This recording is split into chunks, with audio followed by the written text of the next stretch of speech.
చర్యలకు వెళ్తాము జాగ్రత్త అని మళ్ళీ నేను ట్విట్టర్లో పోస్ట్ చేశాను.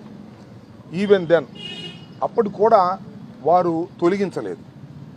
దాన్ని దృష్టిలో పెట్టుకొని ఈరోజు దీని మీద యాక్షన్ తీసుకోవాల్సిందిగా మా నాయకుడిని ఈ విధంగా అవమానకరంగా మీరు మాట్లాడుతున్నారు, వీరి మీద మీరు యాక్షన్ తీసుకోండి అని కంప్లైంట్ ఇవ్వడం కోసం వైఎస్ఆర్ కాంగ్రెస్ పార్టీ తరఫున మేమందరం ఇక్కడ ఉన్నటువంటి ఫాతిమా గారు కానీ, అదేవిధంగా వేణుగోపాల్ రెడ్డి గారు ఎక్స్ ఎమ్మెల్యే గారు కానీ, ఇంకా కౌన్సిలర్సు, ఇంకా అందరం కలిసి జట్టుగా వచ్చి ఈ కంప్లైంట్ని వారికి సబ్మిట్ చేశాం.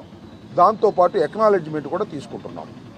రెండవ కేసు ఏంటంటే ఇది జగన్మోహన్ రెడ్డి గారి మీద టీడీపీ అఫీషియల్ పేజ్ నుంచి పెట్టినటువంటి కేసు.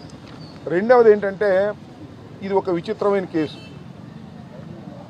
ఆయన ఎవరో యూట్యూబ్లో సీమరాజు చర్యలకు వెళ్తాము జాగ్రత్త అని మళ్ళీ నేను ట్విట్టర్లో పోస్ట్ చేశాను.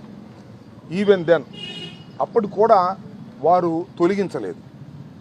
దాన్ని దృష్టిలో పెట్టుకొని ఈరోజు దీని మీద యాక్షన్ తీసుకోవాల్సిందిగా మా నాయకుడిని ఈ విధంగా అవమానకరంగా మీరు మాట్లాడుతున్నారు, వీరి మీద మీరు యాక్షన్ తీసుకోండి అని కంప్లైంట్ ఇవ్వడం కోసం వైఎస్ఆర్ కాంగ్రెస్ పార్టీ తరఫున మేమందరం ఇక్కడ ఉన్నటువంటి ఫాతిమా గారు కానీ, అదేవిధంగా వేణుగోపాల్ రెడ్డి గారు ఎక్స్ ఎమ్మెల్యే గారు కానీ, ఇంకా కౌన్సిలర్సు, ఇంకా అందరం కలిసి జట్టుగా వచ్చి ఈ కంప్లైంట్ని వారికి సబ్మిట్ చేశాం.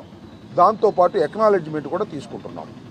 రెండవ కేసు ఏంటంటే ఇది జగన్మోహన్ రెడ్డి గారి మీద టీడీపీ అఫీషియల్ పేజ్ నుంచి పెట్టినటువంటి కేసు. రెండవది ఏంటంటే ఇది ఒక విచిత్రమైన కేసు. ఆయన ఎవరో యూట్యూబ్లో సీమరాజు